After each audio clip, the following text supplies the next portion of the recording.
Ladies and gentleman, ನೆಲ ಜಲ ಭಾಷೆಗಾಗಿ ಪ್ರಾಮಾಣಿಕ ಪತ್ರಿಕೋದ್ಯಮ ನೀವು ನೋಡ್ತಾ ಇದ್ದೀರಾ ಫೋಕಸ್ ಟಿವಿ.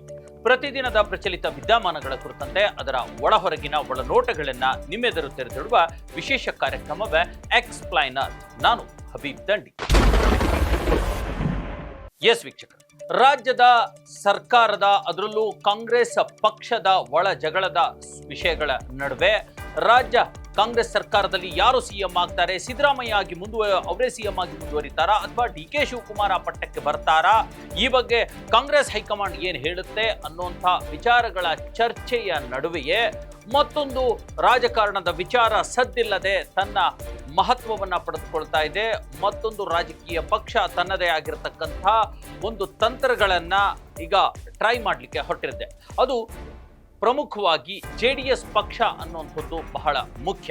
ಯಾಕಂದ್ರೆ ರಾಜ್ಯದ ಎರಡು ಪ್ರಮುಖ ವಿರೋಧ ಪಕ್ಷಗಳಾಗಿರ್ತಕ್ಕಂಥ JDS ಮತ್ತು ಬಿಜೆಪಿ ಈಗ ಮುಂದಿನ ಚುನಾವಣೆಯನ್ನ ದೃಷ್ಟಿಯಲ್ಲಿಟ್ಕೊಂಡಿದೆ. ಅದರಲ್ಲೂ ಬಿಜೆಪಿ ನಾಯಕರು ಸದ್ಯಕ್ಕೆ ರಾಜ್ಯ ಸರ್ಕಾರವನ್ನ ಟಾರ್ಗೆಟ್ ಮಾಡ್ತಾ, ರಾಜ್ಯ ಕಾಂಗ್ರೆಸ್ ಸರ್ಕಾರದ ನಾಯಕರನ್ನ ಟಾರ್ಗೆಟ್ ಮಾಡ್ತಾ ಅವರ ವಿರುದ್ಧ ಹೇಳಿಕೆಗಳನ್ನ ಕೊಡ್ತಾ ಮುಖ್ಯಮಂತ್ರಿ ಸಿದ್ದರಾಮಯ್ಯ, ಡಿ.ಕೆ. ಶಿವಕುಮಾರ್ ಅಥವಾ ಇನ್ನಿತರ ನಾಯಕರ ವೈಫಲ್ಯಗಳನ್ನ ಅಥವಾ ಅವರ ಕುರಿತ ರಾಜಕಾರಣದ ನಡೆಗಳನ್ನೇ ಅವರು ಮಾಧ್ಯಮಗಳಲ್ಲಿ ಟೀಕೆ ಮಾಡ್ತಾ ಕುಳಿತುಕೊಂಡಿದ್ರೆ, ಮತ್ತೊಂದು ಪ್ರಮುಖ ವಿರೋಧ ಪಕ್ಷವಾಗಿರ್ತಕ್ಕಂಥ JDS ತನ್ನದೇ ಆಗಿರ್ತಕ್ಕಂಥ ಒಂದು ಹೊಸ ನಡೆಯನ್ನ ನಡೀತಾ ಇದೆ. ಅದು ದೂರಾಲೋಚನೆಯನ್ನ ಮಾಡ್ತಾ ಇದೆ. ದೂರಾಲೋಚನೆಯನ್ನ ನಡೆಯನ್ನ ಹೆಜ್ಜೆಗಳನ್ನ ಇಡ್ತಾ ಇರ್ತಕ್ಕಂಥದ್ದು ಬಹಳ ಮಹತ್ವವಾಗಿ ಕಂಡು ಬರ್ತಾ ಇದೆ. ಹಾಗಾದ್ರೆ JDS ಯಾವ ರೀತಿಯ ದೂರಾಲೋಚನೆ ಮಾಡ್ತಾ ಇದೆ, ಏನು ಹೇಳ್ತಾ ಇದೆ, ಯಾವ ರೀತಿ ಬಿಜೆಪಿಯಿಂದ ಭಿನ್ನವಾಗಿ ಅದು ರಾಜ್ಯದಲ್ಲಿ ತನ್ನ ಹೆಜ್ಜೆ ಗುರುತುಗಳನ್ನು ಇಡೋದಕ್ಕೆ ಹೊರಟಿದೆ, ಯಾವ ತಂತ್ರಗಳನ್ನ ಮಾಡ್ತಾ ಇದೆ, ಏನು ಹೇಳ್ತಾ ಇದೆ, ಅದರ ನಾಯಕರು ಏನು ಹೇಳ್ತಾ ಇದ್ದಾರೆ ಅನ್ನುವಂಥದ್ದು ಬಹಳ ಪ್ರಮುಖವಾಗಿ ಕಾಣುತ್ತೆ ಅಲ್ವಾ? ಎಸ್ ವೀಕ್ಷಕರೇ, JDS ಪಕ್ಷದ ರಾಜ್ಯಾಧ್ಯಕ್ಷರು ಆಗಿರ್ತಕ್ಕಂಥ ಕೇಂದ್ರ ಮಂತ್ರಿಗಳು ಆಗಿರ್ತಕ್ಕಂಥ HD ಕುಮಾರಸ್ವಾಮಿ ಒಂದು ಮಾತನ್ನ ಈಗ ಸ್ಪಷ್ಟವಾಗಿ ಹೇಳ್ತಾ ಇದ್ದಾರೆ. ಅವ್ರು ಹೇಳಿರ್ತಕ್ಕಂಥದ್ದು, ಈ ಏನು ರಾಜ್ಯ ಕಾಂಗ್ರೆಸ್ ಸರ್ಕಾರದಲ್ಲಿ ಈ ಲಂಚ್ ಮೀಟಿಂಗ್ಗಳು, ಬ್ರೇಕ್ಫಾಸ್ಟ್ ಮೀಟಿಂಗ್ಗಳು, ನಾನು ಬ್ರೇಕ್ಫಾಸ್ಟ್ ಅಲ್ಲಿ ಕೋಳಿ ತಿಂದೆ, ಇಡ್ಲಿ ತಿಂದೆ, ವಡೆ ತಿಂದೆ, ಈ ಥರದ್ದೆಲ್ಲ ನಾನು ವಿಚಾರಗಳಿಗೆ ಇನ್ನು ಮುಂದೆ ಮಾತಾಡೋದಿಲ್ಲ ಅನ್ನೋಂಥ ಮಾತನ್ನ ಹೇಳಿದ್ದಾರೆ. ಜೊತೆಗೆ ಈಗಿರ್ತಕ್ಕಂಥ ಉಳಿದಿರ್ತಕ್ಕಂಥ 2.5 ವರ್ಷದ ಅವಧಿಯಲ್ಲಿ ಯಾರು ಸಿಎಂ ಆಗ್ತಾರೆ, ಯಾರು ಸಿಎಂ ಆಗಿ ಮುಂದುವರಿತಾರೆ ಅಥವಾ ಸಿಎಂ ಆಗಿ ಬೇರೆ ಯಾರಾದರೂ ಬದಲಾಗ್ತಾರಾ ಅನ್ನೋ ವಿಚಾರದ ಬಗ್ಗೆನೂ ನಾನು ಮಾತಾಡೋದಿಲ್ಲ ಅನ್ನೋ ಒಂದು ಮಾತನ್ನ ಹೇಳ್ಬಿಟ್ಟಿದ್ದಾರೆ. ಆಶ್ಚರ್ಯ ಆಗುತ್ತಲ್ವಾ? ಒಂದು ಪ್ರಮುಖ ರಾಜಕೀಯ ಪಕ್ಷದ ಒಂದು ನೇತಾರನಾಗಿ, ರಾಜ್ಯಾಧ್ಯಕ್ಷರಾಗಿ, ಜೊತೆಗೆ ಯುವ ರಾಜಕಾರಣಿ ಅಂತಾನೆ ಕರೆಸ್ಕೊಂಡಿರ್ತಕ್ಕಂಥ, ಜನಮಾನಸದಲ್ಲಿ ಒಂದು ರೀತಿ ಜನನಾಯಕ ಅನ್ನುವಂಥ ಗುರುತು ಕೂಡ ಇಟ್ಕೊಂಡಿರ್ತಕ್ಕಂಥ HD ಕುಮಾರಸ್ವಾಮಿ ಅವರಿಂದ ಈ ಮಾತು ಬಂದ್ರೆ, ಅರೆ ಇದು ಹೇಗೆ, ಬಿಜೆಪಿ ನೋಡಿದ್ರೆ ಆ ತರಹದ ಒಂದು ವಾಗ್ದಾಳಿಯನ್ನ ನಡೆಸ್ತಾ ಇದ್ದಾರೆ ರಾಜ್ಯ ಬಿಜೆಪಿ ನಾಯಕರು, ಕುಮಾರಸ್ವಾಮಿ ಯಾಕೆ ಹಿಂಗೆ ಹೇಳ್ತಿದ್ದಾರೆ ಅನ್ನುವಂತಹ ಕುತೂಹಲ ಮತ್ತು ಒಂದು ದೊಡ್ಡ ಪ್ರಶ್ನೆ ಮೂಡುತ್ತೆ. ಎಸ್ ವೀಕ್ಷಕರೇ, ಇಲ್ಲೇ ಇರ್ತಕ್ಕಂಥದ್ದು ಈ ರಾಜಕಾರಣದ ನಡೆಯ ಒಳ ತಂತ್ರಗಳು. ಈಗ ಹೆಂಗಿದ್ರು ಕಾಂಗ್ರೆಸ್ ಸರ್ಕಾರಕ್ಕೆ ಬಹುಮತ ಇದೆ. ಮುಖ್ಯಮಂತ್ರಿಯಾಗಿ ಸಿದ್ದರಾಮಯ್ಯನವರು ಮುಂದುವರೆದ್ರೇನು ಅಥವಾ ಜಾಗಕ್ಕೆ ಡಿ.ಕೆ. ಶಿವಕುಮಾರ್ ಬಂದ್ರೇನು ಅಥವಾ ಇನ್ನೊಬ್ರು ಪರಮೇಶ್ವರ್, ಇನ್ನೊಬ್ರು ಮಗದೊಬ್ರು ಅಥವಾ ಸತೀಶ್ ಜಾರಕಿಹೊಳಿನೋ ಯಾರೋ ಬಂದ್ರೇನು, ಈ ವಿಪಕ್ಷಗಳಿಗೆ ಆಗುವಂಥದ್ದೇನೂ ಇಲ್ಲ. ಯಾಕಂದ್ರೆ ಒಂದು ಬಹುಮತ ಇರೋದ್ರಿಂದ ಸರ್ಕಾರ ಅಂತೂ ಬೀಳೋದಿಲ್ಲ. ಈ ನಿಟ್ಟಿನಲ್ಲಿ JDS ಪಕ್ಷ, ಅದರಲ್ಲೂ ಕುಮಾರಸ್ವಾಮಿ ಒಂದು ರೀತಿಯ ಚಾಣಾಕ್ಷತನದ ರಾಜಕಾರಣವನ್ನು ಮಾಡೋದಕ್ಕೆ ಹೊರಟಿರ್ತಕ್ಕಂಥದ್ದು. ಈ ಹಿನ್ನೆಲೆಯಲ್ಲಿ 2.5 ವರ್ಷದ ನಂತರದ ದೂರದ ಆಲೋಚನೆಯನ್ನ ಕುಮಾರಸ್ವಾಮಿ ಮಾತಾಡ್ತಾ ಇದ್ದಾರೆ. ಹಾಗಾಗಿ ಅವರು ಹೇಳುವಂಥದ್ದು, ಇನ್ನು ಉಳಿದಿರ್ತಕ್ಕಂಥ 2.5 ವರ್ಷದ ಅವಧಿಯಲ್ಲಿ ಏನು ನಡೆಯುತ್ತೆ ಅಂತ ಹೇಳಿ ನಾನು ತಲೆನೇ ಕೆಡಿಸ್ಕೊಳ್ಳೋದಿಲ್ಲ, ನಾನು ಆ ಬಗ್ಗೆ ಮಾತು ಕೂಡ ಆಡೋದಿಲ್ಲ ಅನ್ನುವಂಥ ಒಂದು ಮಾತನ್ನ ಸ್ಪಷ್ಟವಾಗಿ ಹೇಳ್ತಿದ್ದಾರೆ. ಇದು JDS ಪಕ್ಷದ, JDS ಒಂದು ನಾಯಕರ, ಅದರಲ್ಲೂ ದೇವೇಗೌಡರ ದೂರಾಲೋಚನೆ, ಆ ಮೂಲಕ ಕುಮಾರಸ್ವಾಮಿ ಅವರ ದೂರಾಲೋಚನೆಯಾಗಿ ಮಾರ್ಪಡ್ತಾ ಇದೆ. ಎಸ್ ವೀಕ್ಷಕರೇ, ಇದ್ರ ಜೊತೆಗೆ ಇನ್ನೊಂದು ಮಾತನ್ನ ಕುಮಾರಸ್ವಾಮಿ ಅವರು ಹೇಳಿದ್ದಾರೆ. ನನಗೆ ಈಗಾಗಲೇ ರಾಜ್ಯದ ಜನ 5 ಬಾರಿ ನನಗೆ ಆಯ್ಕೆ ಮಾಡಿ ಕಳಿಸ್ಬಿಟ್ಟಿದ್ದಾರೆ, 2 ಬಾರಿ ನಾನು ಮುಖ್ಯಮಂತ್ರಿಯಾಗಿ ಕೂಡ ಕೆಲಸ ಮಾಡಿದ್ದೀನಿ, ಆದ್ರೆ ಮತ್ತೆ ನನಗೆ ಮುಖ್ಯಮಂತ್ರಿ ಆಗಬೇಕು ಅನ್ನೋಂಥ ಆಸೆ ಏನಿಲ್ಲ ಕಣ್ರಿ. ಆದ್ರೆ ನನಗೆ ಮತ್ತೆ ಮುಖ್ಯಮಂತ್ರಿ ಆಗಬೇಕು ಅನ್ನೋಂಥ ಆಸೆ ಏನಿಲ್ಲ, ಬಯಕೆ ಏನಿಲ್ಲ. ಆದರೆ ಬಡವರಿಗೆ, ಈ ರಾಜ್ಯದ ಬಡವರಿಗೆ, ದೀನದಲಿತರಿಗೆ ಇನ್ನೊಂದಷ್ಟು ಸೇವೆ ಮಾಡಬೇಕು, ಅವ್ರಿಗೆ ಒಳ್ಳೇದು ಮಾಡಬೇಕು ಅನ್ನೋಂಥ ಬಯಕೆ ಇದೆ, ಆಸೆ ಇದೆ ಅಷ್ಟೇ ಅನ್ನೋದನ್ನ ಮಾತನ್ನು ಕೂಡ ಅವ್ರು ಹೇಳಿದ್ದಾರೆ. ಇದರ ಅರ್ಥ ನಾನು ಈಗಲೇ ಮುಖ್ಯಮಂತ್ರಿ ಅನ್ನುವಂಥದ್ದನ್ನು ಅವ್ರು ಓಪನ್ ಆಗಿ ಹೇಳ್ಕೊಳ್ತಾ ಇಲ್ಲ. ಆದರೆ ಅದು ಎಲ್ಲೋ ಹಿಂದುಗಡೆ ಅವರ ಮಾತಿನ ಹಿನ್ನೆಲೆಯಲ್ಲಿ ಮುಖ್ಯಮಂತ್ರಿ ಆಗಬೇಕು ಅನ್ನುವಂಥ ತುಡಿತ ಮತ್ತು ದೂರಾಲೋಚನೆ ಕಂಡು ಬರ್ತಾ ಇರತಕ್ಕಂಥದ್ದು ಇದರಿಂದ ಸ್ಪಷ್ಟವಾಗುತ್ತೆ. 2.5 ವರ್ಷದ ಮೊದಲೇ, ಈಗ ಕಾಂಗ್ರೆಸ್ ಸರ್ಕಾರಕ್ಕೆ ಕೇವಲ 2.5 ವರ್ಷ ಮುಗಿದಿದೆ, ಇನ್ನು 2.5 ವರ್ಷ ಎಲೆಕ್ಷನ್ಗೆ ಬಾಕಿ ಇರತಕ್ಕಂಥದ್ದು. ಈ ಮೊದಲೇ 2.5 ವರ್ಷ ಮೊದಲೇ ಈ ಒಂದು ಸಿಎಂ ಕುರ್ಚಿಗೆ ಕುಮಾರಸ್ವಾಮಿ ಟವಲ್ ಹಾಸಿಬಿಟ್ಟಿದ್ದಾರೆ. ನೋಡಿ ಅವರ ಚಾಣಕ್ಷತನ ಅಥವಾ ದೇವೇಗೌಡರ ಚಾಣಕ್ಷತನ ಯಾವ ರೀತಿ ಇದೆ ಅನ್ನೋದು ನೋಡಿ. ಕುಮಾರಸ್ವಾಮಿ ಅವರ ರಾಜಕಾರಣದ ಬಗ್ಗೆ ಅಥವಾ JDS ಪಕ್ಷದ ರಾಜಕಾರಣದ ಬಗ್ಗೆ ನಾನು ಮಾತಾಡಕ್ ಹೋಗ್ತಾ ಇಲ್ಲ. ಅಂದ್ರೆ ಅದು ಅವಕಾಶವಾದಿ ರಾಜಕಾರಣವ, ಸಮಯ ಬಂದಾಗ ಕಾಂಗ್ರೆಸ್ ಜೊತೆಗೆ ಸೇರ್ಕೊಳ್ಳುತ್ತೆ, ಸಮಯ ಬಂದಾಗ ಬಿಜೆಪಿ ಜೊತೆಗೆ ಸೇರ್ಕೊಳ್ಳುತ್ತೆ, ಮತ್ತೆ ಯಾಕೆ ಸೇರ್ಕೊಳ್ಳುತ್ತೆ ಅಥವಾ ಸೇರ್ಕೊಳ್ಳೋದು ಸರಿಯೋ ತಪ್ಪೋ ಅನ್ನೋಂಥದ್ರ ಬಗ್ಗೆ ನಾನು ಮಾತಾಡ್ತಾ ಇಲ್ಲ. ಅದ್ರ ಬಗ್ಗೆ ಇನ್ನೊಮ್ಮೆ ಮಾತಾಡೋಣ. ಆದರೆ ಈಗ ಹೆಂಗೂ ಬಹುಮತ ಇರತಕ್ಕಂಥ ಸರ್ಕಾರವನ್ನು ಬೆಳೆಸೋಕ್ಕೂ ಆಗೋಲ್ಲ, ಹೆಂಗೂ ಅದು ಬಿದ್ದೋಗುತ್ತೆ ಅಥವಾ ಅದರ ಅವಧಿ ಮುಗಿಯುತ್ತೆ, ಅದರ ನಂತರದ ನಾನು ಟಾರ್ಗೆಟ್ ಮಾಡಿ ಆವಾಗ ಕಾನ್ಸಂಟ್ರೇಟ್ ಮಾಡೋಣ ಅನ್ನುವಂಥದ್ದು ಕುಮಾರಸ್ವಾಮಿ ಅವರ ದೂರಾಲೋಚನೆ. ಈಗ ಈ ವಿಚಾರ ಚರ್ಚೆಗೆ ಬರ್ತಾ ಇದೆ.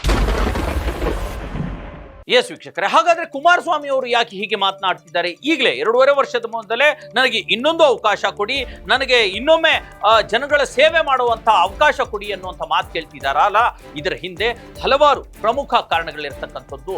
ಮೊದಲನೇ ಬಹುಮುಖ್ಯ ಕಾರಣ ರಾಜ್ಯ ಕಾಂಗ್ರೆಸ್ ಸರ್ಕಾರದ ಏನು ಕುರ್ಚಿ ಕಿತ್ತಾಟ ಇದೆ, ಅದ್ರ ಜೊತೆಗೆ ಈಗಾಗಲೇ ನಾಯಕರ ಒಳಜಗಳಗಳಿದ್ದಾವೆ. ಎಲ್ಲದಕ್ಕಿಂತ ಹೆಚ್ಚಾಗಿ ಸರ್ಕಾರದ ಆಂಟಿ ಇನ್ಕಂಬೆನ್ಸಿ ಇದೆಯಲ್ಲ, ಅಧಿಕಾರದ ಆಡಳಿತ ವಿರೋಧಿ ಅಲೆ ಇದೆಯಲ್ಲ, ಅದರ ಉಪಯೋಗ ಪಡ್ಕೊಳ್ಳೋದಕ್ಕೆ ಈಗಲೇ ಕುಮಾರಸ್ವಾಮಿ ಅವರು ತಯಾರಾಗ್ತಾ ಇದ್ದಾರೆ, ರಾಜಕೀಯವಾಗಿ ಸದೃಢರಾಗ್ತಾ ಇದ್ದಾರೆ. ಸರ್ಕಾರದ ವೈಫಲ್ಯಗಳ ಲಾಭವನ್ನ ಇವ್ರು ಪಡ್ಕೊಳ್ಳೋದಕ್ಕೆ ಹೊರಟಿರ್ತಕ್ಕಂಥದ್ದು.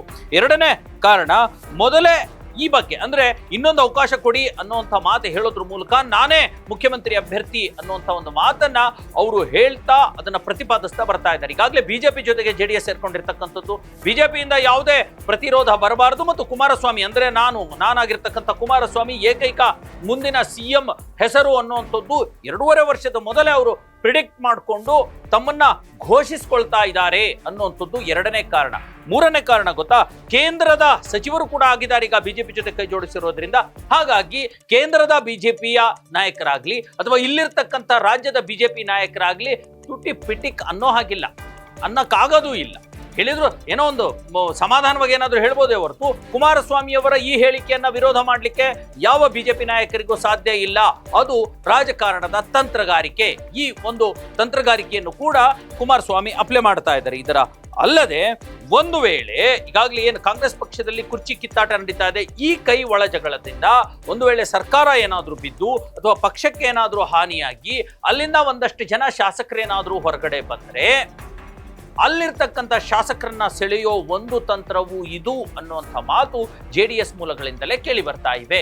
ರಾಜಕಾರಣದಲ್ಲಿ ಯಾವುದನ್ನು ಕೂಡ ನಾವು ತಿರಸ್ಕರಿಸೋ ಹಾಗಿಲ್ಲ, ಅಲ್ಲಗಳೆಯೋ ಹಾಗಿಲ್ಲ. ಎಲ್ಲ ಬೆಳವಣಿಗೆಗಳನ್ನು ಕೂಡ ನಾವು ಧನಾತ್ಮಕವಾಗಿ ನೋಡ್ಬೇಕಾಗಿದೆ. ಇದೆಲ್ಲದರ ಹೊರತಾಗಿ ಇನ್ನೊಂದು ಬಹುಮುಖ್ಯ 5ನೇ ಕಾರಣ ಇದೆ ವೀಕ್ಷಕರೇ. ಅದೇನ್ ಗೊತ್ತಾ? ಈಗ ಕುಮಾರಸ್ವಾಮಿ ಇವತ್ತು 2.5 ವರ್ಷಕ್ಕೆ ಹೇಳ್ತಾ ಈ ಸಂದರ್ಭದಲ್ಲಿ ಎಲ್ಲೋ ಒಂದು ಕಡೆ ಬಿಜೆಪಿಯ ಕೇಂದ್ರ ನಾಯಕರು ಕುಮಾರಸ್ವಾಮಿ ಅವರಿಗೆ ಅಶ್ಯೂರೆನ್ಸ್ ಮಾಡಿಬಿಟ್ಟಿದ್ದಾರೆ ಅನ್ನುವಂಥ ಸುದ್ದಿ ಕೂಡ ದೆಹಲಿ ಮೂಲದಿಂದ ಕೇಳಿ ಬರ್ತಾ ಇದೆ. ಮುಂಬರುವ 2028ರ ಚುನಾವಣೆಗೆ ಕುಮಾರಸ್ವಾಮಿಯೇ ನಮ್ಮ ರಾಜ್ಯದ ಮೈತ್ರಿಯ ಸರ್ಕಾರದ CM ಅಭ್ಯರ್ಥಿ ಅನ್ನುವಂಥ ಅಶ್ಯೂರೆನ್ಸ್ ಮಾಡಿಬಿಟ್ಟಿದ್ದಾರೆ, ಕುಮಾರಸ್ವಾಮಿಗೆ ಪ್ರಾಮಿಸ್ ಮಾಡಿಬಿಟ್ಟಿದ್ದಾರೆ. ಹಾಗಾಗಿ ಕುಮಾರಸ್ವಾಮಿ 2.5 ವರ್ಷ ಮೊದಲೇ ಅದನ್ನ ಎನ್ಕ್ಯಾಶ್ ಮಾಡ್ಕೊಳ್ಳಿಕ್ಕೆ ನನಗೆ ಇನ್ನೊಂದು ಅವಕಾಶ ಕೊಡಿ ಅನ್ನುವಂಥ ಒಂದು ಹೇಳಿಕೆಗಳನ್ನ, ಘೋಷಣೆಗಳನ್ನ ಕೊಡ್ತಾ ಇದ್ದಾರೆ ಅನ್ನುವಂಥದ್ದು ರಾಜಕಾರಣದ ಒಳಮರ್ಮಗಳು. ಎಸ್ ವೀಕ್ಷಕರೇ, ಆಕ್ಚುಲಿ ಕುಮಾರಸ್ವಾಮಿಯವರ ಈ ಹೇಳಿಕೆಯನ್ನ ಹೇಗೆ ಅರ್ಥೈಸಿಕೊಳ್ಳಲಾಗುತ್ತೆ, ಬಿಜೆಪಿ ಹೇಗೆ ಅರ್ಥೈಸಿಕೊಳ್ಳುತ್ತೆ, ರಾಜ್ಯ ಬಿಜೆಪಿ ನಾಯಕರು ಹೇಗೆ ರಿಯಾಕ್ಟ್ ಮಾಡ್ತಾರೆ ಅನ್ನುವಂಥದ್ದು ಬಹು ಮುಖ್ಯ. ಯಾಕಂದ್ರೆ ಈಗಿಲ್ಲಾಗಲೇ ಬಿಜೆಪಿಯಲ್ಲಿ ಅಶೋಕ್, ವಿಜಯೇಂದ್ರ ಮುಂತಾದ ಹಲವಾರು ನಾಯಕರು ಈಗಾಗಲೇ ವಿರೋಧ ಪಕ್ಷದ ನಾಯಕರಾಗಿಯೂ ರಾಜ್ಯಾಧ್ಯಕ್ಷರಾಗಿಯೂ ಕೂಡ ಬಿಜೆಪಿಯ ಒಂದು ರೀತಿ ಮುಂದಿನ ದಿನಗಳಲ್ಲಿ ಅವಕಾಶ ಸಿಗಬಹುದಾ ಅನ್ನುವಂಥ ದೂರದ ನಿರೀಕ್ಷೆಯಲ್ಲಿದ್ದಾರೆ. ಆ ನಿರೀಕ್ಷೆಯನ್ನ ಕುಮಾರಸ್ವಾಮಿ ಈಗಲೇ ಅವ್ರ ನಿರೀಕ್ಷೆಗೆ ತಣ್ಣೀರು ಹಾಕ್ತಾ ಇರತಕ್ಕಂಥದ್ದು. ಈ ಹಿನ್ನೆಲೆಯಲ್ಲಿ ಅವರ ರಿಯಾಕ್ಷನ್ ಏನಿರುತ್ತೆ ಮತ್ತು ಅವರು ಯಾವ ಆಟವನ್ನು ಆಡ್ತಾರೆ ಅನ್ನೋಂಥದ್ದು ಮುಖ್ಯ ಆಗುತ್ತೆ. ಎಲ್ಲದಕ್ಕಿಂತ ಮುಖ್ಯವಾಗಿ ಏನು ಬಿಹಾರದಲ್ಲಿ ಈಗ ನಿತೀಶ್ ಕುಮಾರ್ನ ಬಿಜೆಪಿ ಒಪ್ಪಿಕೊಂಡು ಅಲ್ಲಿ ಮುಖ್ಯಮಂತ್ರಿ ಮಾಡ್ತೋ ಹಾಗೆ ಕರ್ನಾಟಕದಲ್ಲಿ 2028ಕ್ಕೆ ಕುಮಾರಸ್ವಾಮಿ ನಿತೀಶ್ ಕುಮಾರ್ ಆಗ್ತಾರೆ. ಕರ್ನಾಟಕದ ನಿತೀಶ್ ಕುಮಾರ್ ಆಗಿ ಅವರು ಪರಿವರ್ತನೆ ಆಗ್ತಾರೆ. ಯಾವುದೇ ಗತ್ಯಂತರವಿಲ್ಲದೆ ಬಿಜೆಪಿ ಕುಮಾರಸ್ವಾಮಿ ಅವರ ಒಂದು ಮಾತಿಗೆ ಅಥವಾ ಅವರ ನಾಯಕತ್ವಕ್ಕೆ ತಲೆಬಾಗಬೇಕಾಗುತ್ತೆ ಅನ್ನುವಂಥ ಮಾತುಗಳು ಕೂಡ ಕೇಳಿ ಬರ್ತಾ ಇವೆ. ಇವೆಲ್ಲದಕ್ಕಿಂತ ಮುಖ್ಯವಾಗಿ ಬಹಳ ಈ ಏನು ಈಗ ಬಿಜೆಪಿ ಇದೆ ಅದು ತನ್ನ ಖಾತೆಯನ್ನ ಅಥವಾ ಈಗೇನು ತಾನು ಕೂಡ ಅಧಿಕಾರ 28ರಲ್ಲಿ ಹಿಡಿಬೇಕು ಅನ್ನುವಂತಹ ಒಂದು ಅದರ ಆಸೆ ಇದೆ. ಅದು ಕುಮಾರಣ್ಣನ ಈ ಹೇಳಿಕೆಯ ಮೂಲಕ ಅದರ ಖೇಲ್ ಖತಮ್ ಆಗ್ತಿದೆಯಾ, ಆ ಆಸೆ ಎಂಡ್ ಆಗ್ತಿದೆಯಾ, ಅಥವಾ ಅದು ಇನ್ನೊಂದು ರೀತಿಯ ರಾಜಕಾರಣಕ್ಕೆ ಅವಕಾಶ ಕೊಡುತ್ತಾ ಅನ್ನುವಂತಹ ಪ್ರಶ್ನೆಗಳಿಗೂ ಕೂಡ ಮುಂದಿನ ದಿನಗಳಲ್ಲಿ ಉತ್ತರ ಸಿಗಲಿದೆ. ಏನೇ ಆಗಲಿ ಕುಮಾರಸ್ವಾಮಿ ಅವರ ಅಥವಾ HD ದೇವೇಗೌಡರ ನಿರ್ದೇಶಿತ ಈ